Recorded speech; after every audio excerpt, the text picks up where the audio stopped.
تو اللہ کہتے ہیں علی بصیرتم انا ومن التابعین، میں اور میرے پیروکار بصیرت پر کھڑے ہیں، ہمارے دل روشن ہیں، ہمارے دل دیکھ رہے ہیں۔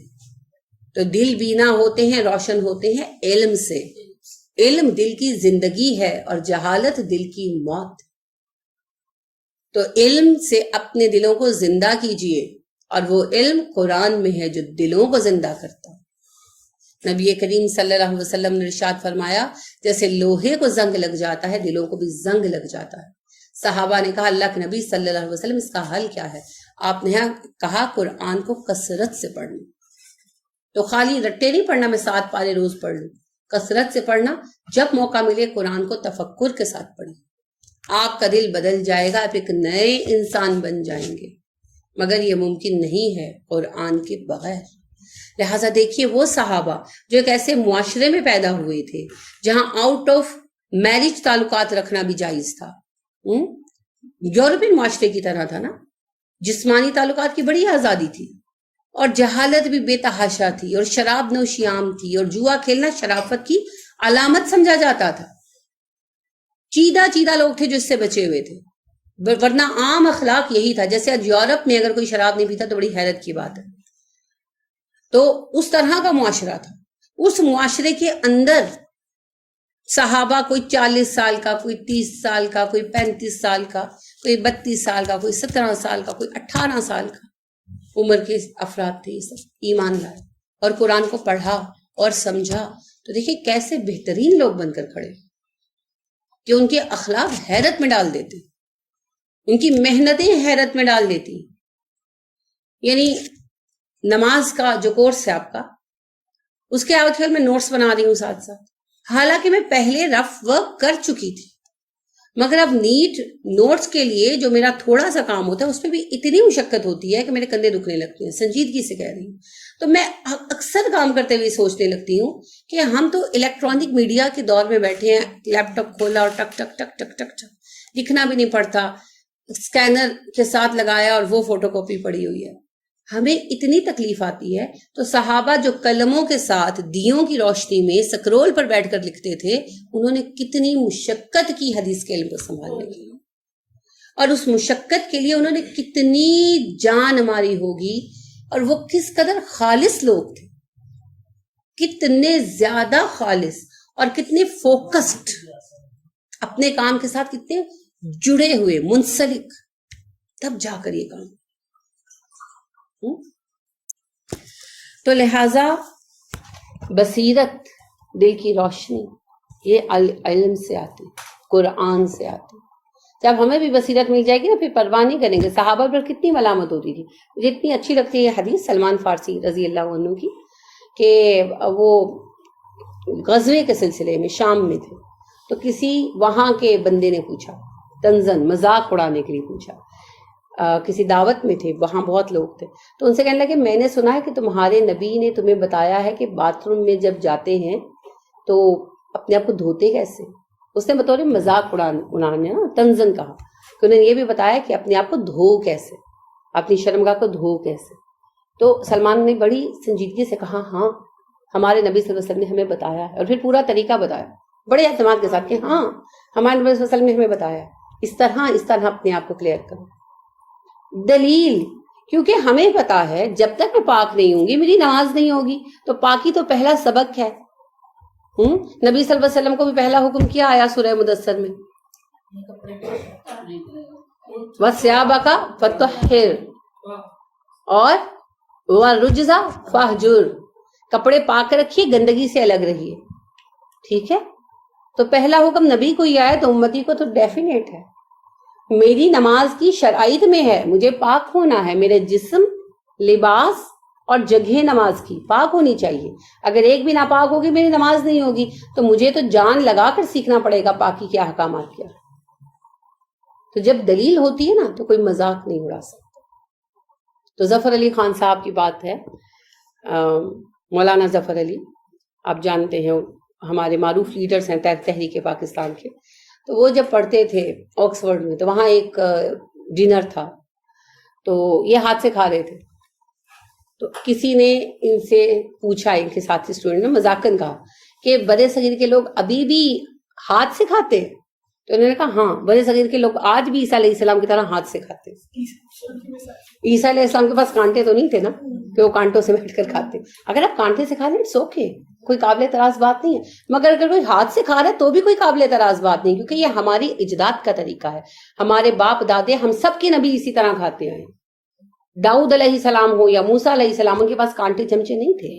تو اگر آپ آج کھاتے ہیں اٹس اوکے، بہت اچھی بات ہے۔ جو نہیں کھاتا تو وہ نبیوں کی سنت پر عمل کرے، آپ کو اعتراض کرنے کا حق نہیں۔ آپ دیکھیں ظفر علی خان ڈر نہیں گئے، گھبرا نہیں گئے، انہوں نے بڑے اعتماد سے جواب دیا ہاں عیسیٰ علیہ السلام بھی ہاتھ سے کھاتے تھے، انہی کی طرح میں بھی ہاتھ سے کھاتا ہوں۔ انہوں نے نبی صلی اللہ علیہ وسلم کی سنت نہیں کی، کیونکہ وہ نبی نہیں نا مانتے ان کو۔ انہوں نے کہا ہاں میں عیسیٰ علیہ السلام کے طریقے پر عمل کر رہا ہوں، ان کی طرح ہاتھ سے کھا رہا ہوں کہ تمہارے نبی کی بھی یہی سنت ہے۔ یہ ہے بصیرت، وقت پر دلیل دینا۔ جب آپ دلیل پر قائم ہوتے ہیں نا، پھر نہیں آپ ہلتے، پھر زمانہ کہتا رہے جو چاہے کہے۔ وہ شجر ثابتہ ہوتا ہے مومن، وہ نہیں ہلتا، اسے کوئی چیز ڈاواں ڈول نہیں کر سکتی، بس ایسے ہلکا سا ارتاش ہوا۔ لہٰذا آپ دیکھیں درخت جب کھڑے ہوتے ہیں اور آندھی آتی ہے تو کیا ہوتا ہے، تھوڑے سے پتے گر جاتے ہیں، تھوڑی سی شاخ ادھر ادھر ہو جاتی ہے، درخت کھڑا کا کھڑا رہتا ہے۔ یہی مومن کا عالم ہوتا ہے، جس کا جتنا دل چاہتا ہے تنقید کرتا پھرے، میں وہی کروں گا جو میرا طریقہ۔ اور پھر آخر کار لوگوں کو مومن کے لیے جھکنا پڑتا ہے، ثابت تو کریں اپنے آپ کو۔ جیسے محمد علی کلے ہیں، انہوں نے ثابت کیا نا اپنے آپ کو، ثابت کیا، منوایا، ایک مسلمان کے طور پر بھی اور ایک انسان کی حیثیت سے بھی بہترین کام کیا۔ تو پھر اب وہاں کا دستور ہے کہ وہ جو ہے بڑے بڑے ان کے جو نامور لوگ ہیں ان کے نام کی ٹائل لگائی جاتی۔ تو انہوں نے محمد علی کلے سے کہا کہ آپ کے نام کی ٹائل لگانی، تو محمد علی کلے نے کہا نہیں، ہو ہی نہیں سکتا، میرے نام میں میرے نبی کا نام آتا ہے محمد، میں اپنے نام کی ٹائل نہیں لگنے دوں گا فرش میں۔ اب ان کا اتنے سالوں کا کنونشن، ایک ان کا رواج، تو وہ اس کو بڑا ویلیو کرتے ہیں۔ اب ان کو بڑی پریشانی پڑی، اب نہ تو محمد علی کلے ان کا سٹیزن ہے، لہٰذا انہوں نے جو ایوارڈ جیتا وہ بھی ظاہر ہے ان کا ہے، امریکہ کا ہے، وہ اس سے بھی دستبردار نہیں ہو سکتے تھے امریکنز، اور وہ اپنا کنونشن بھی نہیں توڑ سکتے تھے، اور محمد علی کلے مان ہی نہیں رہے تھے، لہٰذا لیگلی ان کا رائٹ تھا، وہ اس کو بھی نہیں چھوڑ سکتے تھے۔ آخر کار انہیں راضی ہونا پڑا اس بات پر، انہوں نے آپشن رکھا کہ ہم تمہارے نام کی ٹائل دیوار پہ لگا دیتے ہیں۔ محمد علی نے کہا ہاں ایسے کرو۔ دیکھیے اپنے آپ کو منوایا تو دین کی عزت بھی کرائی نا۔ ہماری کیا اوقات ہے، جو کوئی ہماری کھاتا ہے ہمارے دین کی عزت کرے گا؟ تو ہماری اہلیت ہوگی تو لوگ ہمیں بھی مانیں گے اور ہمارے طریقوں کو بھی مانیں گے۔ مانیں گے کیوں نہیں مانیں گے؟ صدیوں منوایا ہے مسلمانوں نے، تو ہم نکمے اور نااہل ہو گئے۔ تو خیر لہٰذا بات یہ ہے کہ بصیرت ہوگی تو آپ شیخ نہیں ہوں گے، آپ صحیح دلیل پر کھڑے ہیں نا تو آپ نہیں ہلیں گے، کچھ نہیں ہوگا، آپ صحیح طرح سے قائم رہیں گے۔ فسبحان اللہ، اللہ پاک ہے، وما انا من المشرکین، اور میں مشرکوں میں سے نہیں ہوں۔ اللہ پاک ہے کس سے؟ شرک سے۔ اب دیکھیں اللہ نے اوپر کہا نا کہ لوگ اکثریت جو ہے وہ شرک کی طرف جاتی ہے، تو کہا میں تو تمہیں صرف اللہ کی طرف بلاتا ہوں اور اس بات کی میرے پاس دلیل موجود ہے، میں گواہی دیتا ہوں کہ اللہ شرک سے پاک ہے، میں یہ بھی بتاتا ہوں کہ میں مشرک نہیں ہوں۔ تو نبی صلی اللہ علیہ وسلم اللہ کے سوا کسی کو نہیں پکارتے تھے، اور یہی ہمارا راستہ ہے۔ وما نہیں ارسلنا، بھیجا ہم نے، من قبل کا، آپ سے پہلے، الا مگر رجالن، مردوں کو، نوحی وحی کرتے ہیں ہم، الیہم انہی کی طرف، من اہل القری، بستی والوں میں سے۔ آپ سے پہلے جتنی بستیوں میں ہم نے نبی بھیجے وہ مرد ہی تھے جن پر ہم وحی اتارا کرتے تھے۔ ابھی میں نے عرض کیا نا رسالت کی شرط بشریت ہے، صرف مرد انسانوں پر ہی وحی آتی ہے۔ اللہ وہی کہہ رہے ہیں، یہ کہتے ہیں کہ تم انسان ہو، نبی کیسے ہو سکتے ہو؟ اور ہم آج کیا کہتے ہیں؟ آپ انسان نہیں، حالانکہ وہ آپ پر بڑا اعتراض ہی لاتے تھے، تم انسان ہو، نبی کیسے ہو سکتے ہو؟ اللہ نے کہا اس لیے تم نبی ہو، تمہاری نبوت کی دلیل یہ ہے کہ تم سے پہلے بھی جتنے نبی گزرے ہیں وہ سب مرد انسان ہی تھے، انہی کو ہم نے نبی بنایا تھا۔ آفلم، کیا پھر نہیں، یسیرو، وہ چلے پھرے، فی الارضی، کیا وہ زمین میں چلے پھرے نہیں، فینظرو، تو وہ دیکھتے، کیف، کس طرح، کانا ہوا، عاقبت، انجام، الذین، ان لوگوں کا، من قبلہم، جن سے پہلے ہیں۔ تو کیا وہ زمین میں کبھی چلے پھرے نہیں، سیر نہیں کی انہوں نے، دیکھتے ان سے پہلوں کا کیا انجام ہوا، کہ انہوں نے جھٹلا دیا قوم عاد، قوم سمود تو ان کے قریب تھے۔ تو ہم اپنے میں ہی دیکھ لیں، مغل جب تک نسبتاً دین پر قائم تھے, اللہ نے بڑا عروج دیا, اور جب دین کو ایک طرف رکھ کر عیاشی میں پڑ گئے تو نام و نشان مٹ گیا مغلوں کا. تو ہمارا بھی وہی ہوگا, نہ سمجھو گے تو مٹ جاؤ گے اے ہندوستان والوں, تو آپ پاکستان ایڈ کر لیں, کیونکہ جو اللہ کے قانون کو تج دے گا اللہ اسے اٹھا کر پھینک دے گا. اللہ کسی کا محتاج نہیں ہے. ان اللہ غنی عن العالمین, اللہ تمام اہل جہان سے بے نیاز. تو اللہ نے ہمیں پیدا کیوں کیا؟ اپنا دین قائم کرنے کے لیے. اگر ہم وہی کام نہیں کرتے جس کے لیے ہم پیدا ہوئے ہیں, آپ کی واشنگ مشین کپڑے دھونا چھوڑ دے گی تو آپ کیا کریں گے؟ اسکریپ میں ڈال دیں گے. اگر آپ کا ویکیوم کلینر ویکیوم کرنا چھوڑ دے گا, آپ پہلے اس کو ٹھیک کرانے کی کوشش کریں گے, ٹھیک بھی نہیں ہوگا تو کیا کریں گے؟ پھینک دیں گے, نیا لے آئیں گے. تو بھائی ہم بھی اللہ کا ٹول ہے. اگر ہم کام نہیں کریں گے اللہ کچھ مواقع دے گا, کچھ میسیجز دے گا کہ ٹھیک ہو جائے چلو, اور اگر ہم مستری کی بات بھی نہیں مانیں گے تو اللہ اٹھا کر پھینک دے گا, دفعہ ہو جاؤ, اسکریپ کرو, نئے لے آتے. سوچ لے, فیصلہ تیرا, تیرے ہاتھ میں ہے دل کی شکم. وَلَدَارُ الْآخِرَةِ خَيْرٌ لِلَّذِينَ اتَّقَوْا, آخرت کا گھر متقی لوگوں کے لیے بہت اچھا ہے. آخرت کا گھر بہت اچھا ہے. کن کے لیے؟ متقین کے لیے. کون ہے متقی؟ جو اللہ کے خوف سے نیکی پر جمے رہیں, برائی کو چھوڑ دیں. لیسٹ درجہ ہے ایمان کا, لیسٹ درجہ ہے. یعنی ایمان لانے کے بعد آپ اسلام میں آئے, آپ نے نماز روزہ کیا, تو اگلا تقاضا کیا ہے؟ بار بار آپ نے حدیثیں سنی ہے, جو فرائض ادا کرے اور گناہ کبیرہ سے بچ جائے وہ جنتی ہے. تو یہ تقوی گناہ کبیرہ سے بچنا ہے نا, نیکی پر جمنا اور گناہ نہ کرنا, یہ تقوی ہے. تو یہ کم از کم ریکوائرمنٹ ہے, فرائض ادا کرو اور گناہ نہ کرو. کیونکہ جو گناہ ہے وہ ایک جرم ہے اصل میں انسانیت کے اگینسٹ. ہر ایک گناہ سے پوری انسانیت متاثر ہوتی ہے. ہر نماز میں کہتے ہو السلام علیکم ورحمۃ اللہ, اے انسانوں جتنے میرے دائیں طرف بیٹھے ہو مت گھبراؤ, میرے ہاتھ سے, میری زبان سے, میرے عمل سے تمہیں نقصان نہیں پہنچے گا. السلام علیکم ورحمۃ اللہ, بائیں طرف والوں مت ڈرو, میں سراپا سلامتی تمہارے لیے, تمہیں مجھ سے کوئی نقصان نہیں پہنچے گا, میرے ہاتھ پیر زبان سے تم محفوظ ہو. اور پھر کرتے کیا ہے نا, ہم سب کو پتا ہم کیا کرتے ہیں, اپنے گھر والوں کو نہیں چھوڑتے, اپنے اہل خانہ کی برائی کرتے. ایک تو یہ نا کہ چلیں بہت پریشان ہے تو کسی رازدار سے ایک آدھ بات کر لیں, چلو اول تو اس کو بھی اوائڈ کریں, وہ یعنی بہت عزیمت کا درجہ ہے.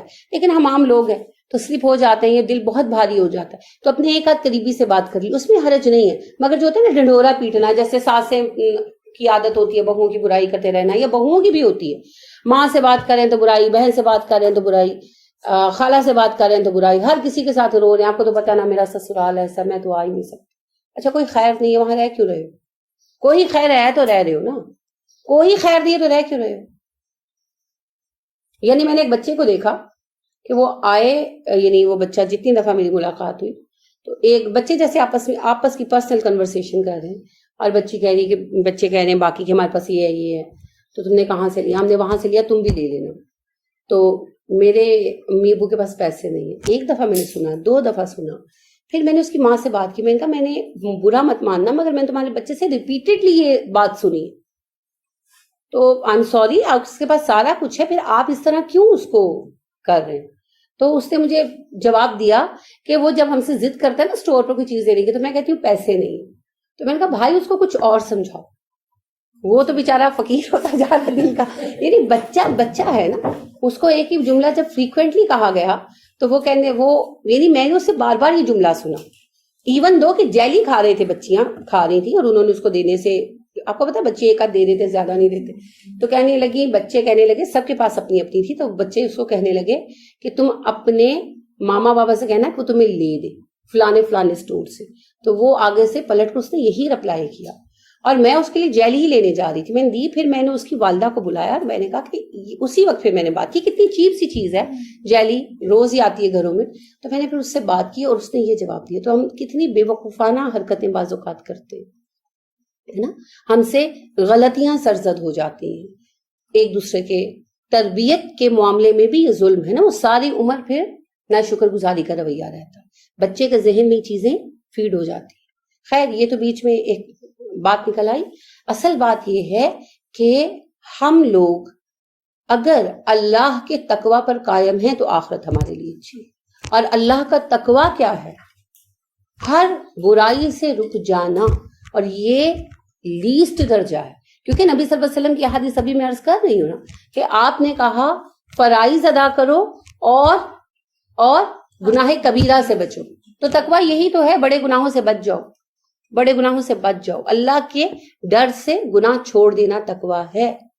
اور اللہ کی رضا کے لیے بے لوث ہو کر نیکیاں کرنا کیا ہے؟ احسان. بھول گئے، میں نے کہا تھا احسان کی تعریف یہ کرتے ہیں علماء. علامہ ابن قیم کہتے ہیں جب عادتاً نیکی سرزد ہونے لگے اس کیفیت کو احسان کہتے ہیں. تو احسان تو پھر اعلیٰ درجہ ہے، تو کم از کم درجہ ہے تقوی. پھر تقوی کے بھی مدارج ہے نا. کم ترین درجہ یہ ہے کہ ہم کم از کم گناہ کبیرہ تو چھوڑ دینا، یعنی کہ زنا نہ کریں، شراب نہ پیئیں، قتل نہ کریں، چوری ڈکیتی نہ کریں. یہ کم تر درجہ ہے. اور پھر اعلیٰ درجہ کیا ہے؟ چھوٹے چھوٹے گناہ بھی چھوڑ دیں، غیبت نہ کریں، چغلی نہ کریں، اس طرح کے گناہ بھی چھوڑ دیں. پھر اس سے اعلیٰ درجہ ہے کہ ہم معمولی گناہ بھی چھوڑ دیں. یعنی معمولی ترین گناہ کے جیسے فرض کریں کہ گزرتے ہم پھل وغیرہ چیک کرتے ہوئے منہ میں ایک دانہ لوگ ڈال دیتے ہیں. تو تقویٰ کا پھر اعلیٰ درجہ ہے کہ یہ بھی مت کرو، کیونکہ یہ بھی تو منع ہے نا. تو اس طرح کی چیزیں بھی پھر چھوڑ دیں، وہ پھر تقویٰ کا بہت ہی اعلیٰ درجہ ہے. وہاں سے پھر احسان کا قدم بڑھتا. ٹھیک ہے. تو تقویٰ جس درجے میں بھی پائیں، ایٹ لیسٹ پہلے درجے کا جو ایمان کا لیسٹ درجہ ہے اس کا تقویٰ تو پانا ہی، کیونکہ نمازی بھی جہنم میں جائیں گے نا. کیا ثبوت ہے؟ نمازیوں کو ان کے نشانات سجدہ سے پہچان کر نکالا جائے گا جہنم سے. تو نمازی ہو کر جہنم میں جائیں گے وہ جو نمازی تو ہوئے متقی نہیں ہوئے، گناہ کبیرہ نہیں چھوڑے. تو گناہ کبیرہ پھر جہنم میں پہنچائیں گے نا. ماں کی نافرمانی بھی ہو سکتی ہے، زنا بھی ہو سکتا ہے، حرام کاری بھی ہو سکتا ہے، رزق بھی تو حرام کماتے ہیں نا معاذ اللہ. کوئی بھی ریزن ہو سکتی ہے. تو پھر تقویٰ پانا ضروری ہے. جو تقویٰ پائیں گے ان کے لیے آخرت کا گھر بہت اچھا ہے. تو اپنے آخرت کے گھر کا بھی سوچ رہے، خالی دنیا کا نہیں. دنیا میں کیا ہے؟ اچھا سا گھر آپ نے بنایا، بہترین 10 کنال پہ بنا لے، پھر مر جائیں گے، کیا ہوگا؟ مال وراثت، وارثوں کو مل جائے گا، اور اس میں آپ کا کیا حصہ ہوگا؟ اچھا، ہمارا نارمل یہ زندگی کا ڈائلیما ہے. آپ سب دیکھ لیں اپنی زندگیاں اٹھا کے. ماں باپ ساری عمر مشقت کرتے ہیں، بڑھاپے میں جا کے گھر بنتا بیچاروں کا. مڈل کلاس کا یہی فینومینا ہے، آخر میں جا کے گھر بنتا ہے، اور 2-4 سال گھر میں رہ کے مر جاتے ہیں، یا 10 سال رہ کے مر جاتے ہیں، اور گھر پچھلوں کے لیے چھوڑ جاتے ہیں. الحمدللہ وارثوں کو دے جائیں، اچھی بات ہے. وہ بیچ دیتے ہیں، یا وہ یعنی تقسیم کر لیتے ہیں، دیواریں اٹھا لیتے ہیں. سب طرح کے رنگ ہوتے ہیں، زمانے میں 1000 رنگ ہیں فرد کے. لیکن جو گھر اپنا ہے، ہمیشہ رہنا ہے، کسی نے ہم سے نہیں لینا، اس کی کبھی فکر ہی نہیں کی، کبھی نہیں کی. اور اللہ کہتے ہیں ہم نے چن لیا آدم کو، نوح کو، ابراہیم کو، موسیٰ کو، عیسیٰ کو، الیسع کو، ذوالکفل کو. کیوں چنا؟ کیونکہ وہ آخرت کے گھر کی یاد میں خاص ہو چکے تھے، وہ اپنے آخرت کے گھر کو یاد رکھنے والے تھے، اور ہمیں اس کے سوا سب کچھ یاد ہے. تو اس کے لیے بھی سوچا ہے. یعنی میری اسٹوڈنٹ ہیں، ان کی والدہ قتل کر دی گئی، اللہ ان کو صبر دے.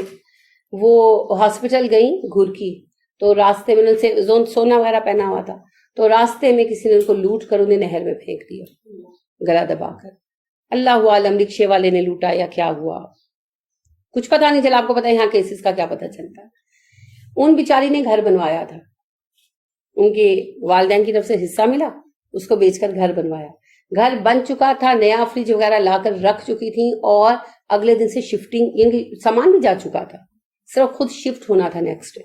اور گھر میں انہوں نے میلاد رکھا تھا جیسے ہمارے یہاں کا رواج ہے. تو اس سے ایک دن پہلے، یعنی کہ اگلے دن انہوں نے جانا تھا، تو ایک دن پہلے she was killed by some. تو آپ دیکھیں کہ یہ ہے دنیا کی حقیقت. اس کا یہ معنی نہیں آپ گھر نہ بنائیں، ضرور بنائیں، آپ کے بچوں کو سہولت ملے گی، لیکن آخرت کے گھر کی بھی فکر کریں جو اصل گھر ہے، جو اصل ٹھکانہ ہے۔ افلا تعقلون، کیا تم عقل نہیں رکھتے کہ سوچ لو کون سا ٹھکانہ ہمیشہ کا ہے، کون سا تھوڑے عرصے کا ہے۔ عقل تو استعمال کرو، اس گھر کی بھی فکر کرو جہاں ہمیشہ رہنا ہے۔ دعا کرتے ہیں اپنے آخرت کے گھر کے لیے، کیا کریں، بہت ضروری ہے۔ اور وہ گھر ہم نے خود بنانا ہے، وہ نہ شوہر نے بنا کر دینا ہے، نہ اماں نے حصہ دے کر بنانا ہے، وہ گھر میں نے خود بنانا ہے۔ تو جتنا میں کر جاؤں گی اتنا ہی ملے گا، ٹھیک؟ لہٰذا اس کے لیے کوشش کریں۔ حتیٰ یہاں تک کہ اذستئی آسا، جب مایوس ہو گئے، اور رسول وظنوا، انہوں نے گمان کیا، انہم، بے شک وہ، قد کذبا، جھٹلائے گئے، جھوٹ بولے گئے، ان سے جھوٹ بولا گیا، جاءہم، آ گئی ان کے پاس، نصرنا، ہماری مدد، فنجیا، تو بچا لیا گیا، من نشاء، جسے ہم نے چاہا۔ یہاں تک کہ رسول مایوس ہو گئے اور لوگ گمان کرنے لگے کہ رسولوں نے ان سے جھوٹ بولا ہے، تب ہماری مدد آن پہنچی اور ہم نے جسے چاہا اسے بچا لیا۔ یعنی اللہ کہتے ہیں آزمائشیں ہر قوم پر آئیں۔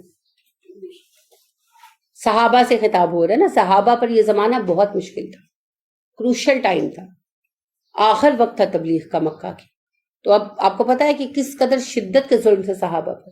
تو اللہ نے کہا ہر امت کی آزمائش ہوئی، اور آزمائش اتنی شدید ہوئی کہ عام مسلمان ہر عہد کے گھبرا گئے، لرز گئے، کہ ان کو لگا کہ شاید نبیوں کی باتیں غلط تو نہیں ہے، وسوسے آنے لگے کہ ایسا تو نہیں ہماری مدد ہی نہیں آنی، ہم اس طرح کے وسوسے بھی دل میں پیدا ہونے لگے، اور اللہ نے تب مدد بھیجی۔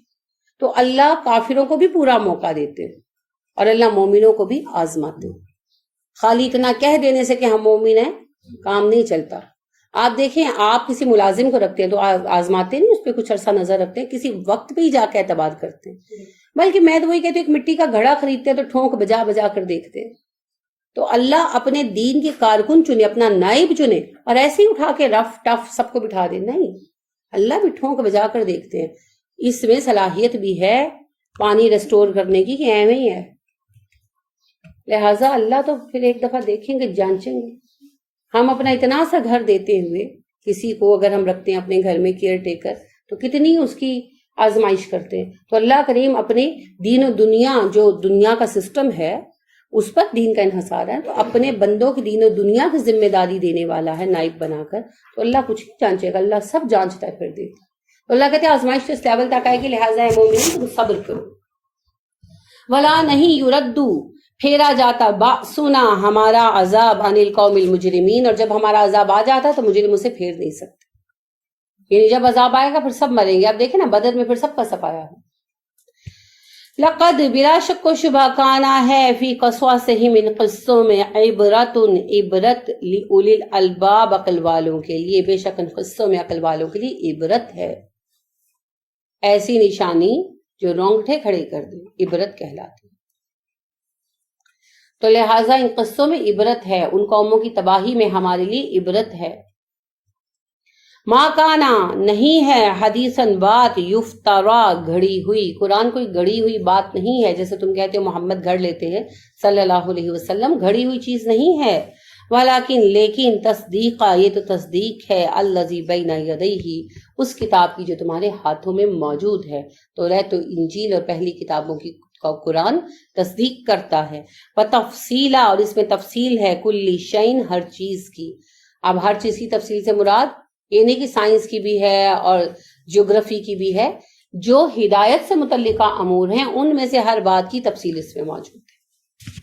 وہدن، کی ہدایت ہے، ورحمتن، رحمت ہے، لقوم یؤمنون، ایمان والوں کے لیے۔ قرآن ہدایت ہے، قرآن رحمت ہے۔ اور آج ہم ہدایت ڈھونڈتے ہوئے کیا کہتے ہیں؟ کشف المحجوب پڑھ لو، تمہاری ہدایت کے لیے کافی ہے، قرآن کی ضرورت نہیں ہے۔ سبحان اللہ، کون سچا ہے، یہ کہنے والے یا کہ اللہ سچا ہے؟ تو آپ دیکھیں، ہم نے دعا کی تھی نا، اہدنا الصراط المستقیم، اللہ کہتے ہیں یہ ہدایت ہے تمہارے لیے، قرآن ہدا ہے تمہاری۔ تو قرآن سے ہدایت پکڑیں، گر تمہیں خواہی مسلمان زیستن، نیست ممکن جز با قرآن زیستن، قرآن سے بے نیاز کرنے والی دنیا میں کوئی کتاب نہیں آئی۔ ایک بات بتائیں، کوئی ایسی ذات ہے جو اللہ سے بے نیاز کر دے؟ کوئی نہیں ہے۔ پکا؟ تو سوچ کیا رہے، کہیں تو صحیح کس بات پہ؟ سوال کا جواب تو دو اللہ کے بندو. میں نے سوال یہ کیا کیا کوئی ایسی ذات ہے، شوہر یا ماں یا باپ، بے شک ان سے ہمیں محبت بھی ہے، فوائد بھی ہیں، ان پر ہماری زندگی کا کچھ انحصار بھی ہے، لیکن یہ اسباب کہ ہمیں اللہ سے بے نیاز کر سکتے ہیں؟ تو ٹھیک ہے، کچھ کتابیں فائدہ مند ہیں، ان سے ہمیں فائدہ حاصل ہوتا ہے، یعنی کسی موضوع پر علماء نے احکامات جمع کر دیے ہیں وغیرہ تو فائدہ ہو جاتا ہے، مگر کیا کسی عالم کی لکھی کتاب اللہ کی کتاب ہدایت سے ہمیں بے نیاز کر سکتی ہے؟ نہیں کر سکتی، کیونکہ کلام الملوکی ملوک الکلام، بادشاہوں کا کلام ہی کلاموں کا بادشاہ ہوا کرتا ہے، تو اللہ کا کلام کلاموں کا بڑا ہے، اس کے سامنے کچھ نہیں ہے. اس سے بے نیاز ہو کر کہاں جائیں گے؟ جہاں جائیں گے بھٹک جائیں گے. قرآن کی ڈور کو پکڑ لو، وَاعْتَصِمُوا بِحَبْلِ اللَّهِ جَمِيعًا وَلَا تَفَرَّقُوا. اور اللہ کے نبی نے فرمایا القرآن حبل اللہ. تو فدقہ بازیاں کیوں ہوئی؟ لوگوں کی کتابیں پکڑ لی نا. پہلے قرآن کو سمجھیں، پھر جو چاہے کتاب پڑھے. کوئی بندے کی بات 100% صحیح نہیں ہو سکتی، میری بھی نہیں، کسی کی بھی نہیں ہو سکتی. اب جہاں میں نے ٹھوکر کھائی، ضروری ہے کہ آپ بھی ٹھوکر کھائیں؟ ہو سکتا ہے اللہ آپ کو اس ٹھوکر سے بچا لے، آپ کا فہم مجھ سے زیادہ اچھا ہو سکتا ہے کہ نہیں؟ ہو سکتا ہے. اب آپ قرآن کو سمجھتے ہیں تو آپ غور کریں گے کہ یہ بات جو کہی یہ کچھ سمجھ نہیں آئی، ہو سکتا ہے آپ کی بدولت مجھے بھی ہدایت مل جائے، مجھے بھی میری بھی اصلاح ہو جائے کہ اچھا میں یہاں غلط سوچ رہی تھی. تو جب افراد کے پیچھے جاتے ہیں تو پھر گروہ بنتے ہیں، اور جب اللہ کی رسی القرآن کو پکڑتے ہیں تو پھر ہوتے ہیں ایک امت مسلمہ، امت وسط. تو اس کے بغیر چارہ نہیں ہے. تمسک قرآن و سنہ فرض ہے. اور یہ رحمت ہے. کیسے ہے رحمت؟ رحمت کیا ہوتی ہے؟ ہدایت ہے، علم آتا ہے. تو اس سے کیا ہوتا ہے؟ ہم اللہ کی پسند کے سانچے میں ڈھل جاتے ہیں. اچھا، کبھی آپ ایسے بندے پر مہربان ہوئے ہیں جو آپ کو ناپسندیدہ ہو، جس کی عادتیں، جس کے طور طریقے آپ کو اچھے نہ لگتے؟ بہویں ہی ہوں فرض کریں گھر میں، بیٹیاں ہو سکتی ہیں، بیٹے ہو سکتے ہیں، آپ کے 4 بیٹے ہیں لیٹ سپوز، اور آپ کو ایک بیٹا جو ہے اس کا طریقہ پسند نہیں ہے، وہ بدتمیز ہے، جواب دیتا ہے، تو قدرتی بات ہے آپ اس سے کھنچ جائیں گے نا، حالانکہ آپ اپنا پیدا کرتا ہے. اور جو 3 ہیں ان کے آپ قریب ہو جائیں گے. اور کبھی وہ زندگی میں بیٹھ کر کہے گا نا آپ نے مجھے کبھی ویسا نہیں چاہا، تو آپ کہیں گے تم نے اپنے کرتوت دیکھے. ایسا ہی ہوتا ہے. تو رحمت مہربانی ہے. مہربانی کس سے آتی ہے؟ پسند سے، پسندیدگی سے، رضا سے. جب میں اللہ کی رضا میں ڈھلوں گی تب اللہ کی رحمت مجھ پر آئے گی. اور جب میں اپنی مرضی کروں گی تو پھر اللہ کہیں گے دفع ہو جاؤ، مجھے تمہاری شکل دیکھنے کی ضرورت نہیں. ڈیفینیٹلی ہم اپنے سگے بچوں کے ساتھ ہی کرتے ہیں، تو اللہ کریم کیوں نہ کرے؟ اللہ تو ویسے ہی بے نیاز ہے، ہمیں تو پھر بچوں کی ضرورت ہے. اللہ تو بے نیاز ہے. لہذا رحمت مشروط ہے اللہ کی رضا پر راضی ہونے سے. اور یہ علم کہ اللہ کب ہم سے راضی ہوتا ہے، اس کا انحصار پھر قرآن پر ہے. تو قرآن سے ہدا آئی، ہدایت آئی، اس نے ہمیں بتایا یہ کرو یہ نہ کرو. جب ہم نے اسے اپنا لیا تو پھر ہمارا رب ہم پر رحمت ضرور کرے گا. تو پھر رحمت بھی قرآن ہی ہے، کیونکہ یہ اللہ کی رحمت کے لائق بنا دیتا. ٹھیک ہے. اور پھر کس کے لیے ہے یہ رحمت، یہ ہدایت؟ لِقَوْمٍ يُؤْمِنُونَ، ایمان لانے والوں کے لیے. اب آپ ایمان والے ہیں؟ الحمدللہ. پھر اس پر ثابت بھی رہنا ہے، کیونکہ ایمان سے اگلا درجہ کیا ہے؟ تسلیم. ماننے کے بعد کیا ہوتا ہے؟ ایمان کیا ہے؟ ماننا. ماننے کے بعد اسلام. اسلام کس کو کہتے ہیں؟ تسلیم کو. تسلیم کیا ہے؟ وہ کرو جو کرنے کو کہا گیا ہے. میں نے مان لیا، آپ صحیح کہہ رہے ہیں، اب مان لیا، اب جا کے وہ کرو جو کرنے کو کہا ہے. سمپل. جیسے بچہ بحث کرتا ہے، سم ٹائم ہوتا ہے نا کہ آپ کہتے ہیں اس کام کو یوں کرو، نہیں نہیں نہیں، آپ اس کو سمجھاتے ہیں، پھر وہ کہتے ہیں اچھا ٹھیک ہے آپ صحیح کہہ رہے ہیں، پھر آپ کیا کہتے ہیں؟ اسی طرح کرو جیسے کہا ہے.